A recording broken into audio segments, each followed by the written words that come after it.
இன்றைக்கி வந்து வாழைத்தண்டு பொரியல் செய்ய போகிறோம். அதுக்கு முதல்ல கொஞ்சம் எண்ணெய் ஊற்றிக்கணும். கடுகு,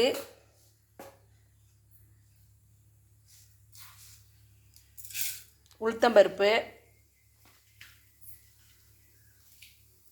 காஞ்ச மிளகா, இந்த மூணையும் நல்லா வறுக்கணும். வறுப்படி எடுத்து இப்போ இது பொடி பொடியாக அரிஞ்சு வச்சுருக்க வாழைத்தண்டு போடணும்.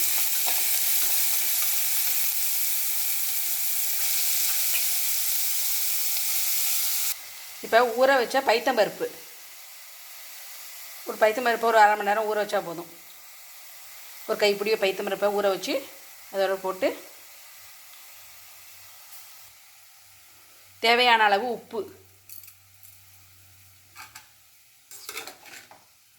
நல்லா கிண்டி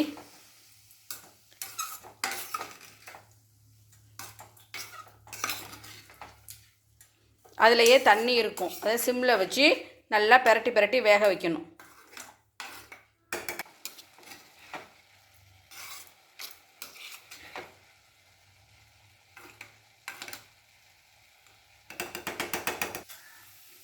வாழைத்தண்டு நல்லா வெந்துருச்சு.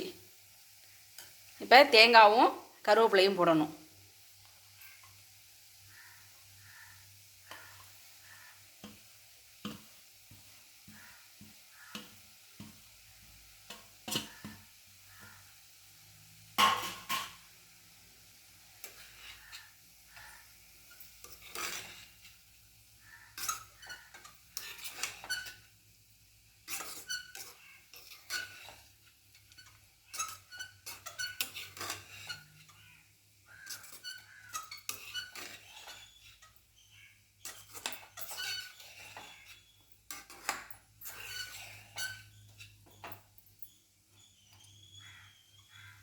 வாழைத்தண்டு பொரியல் ரெடி.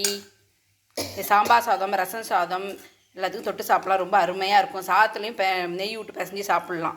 இது மாதிரி ஒரு தடவை வாழைத்தண்டு பொரியல் செஞ்சு பாருங்கள்.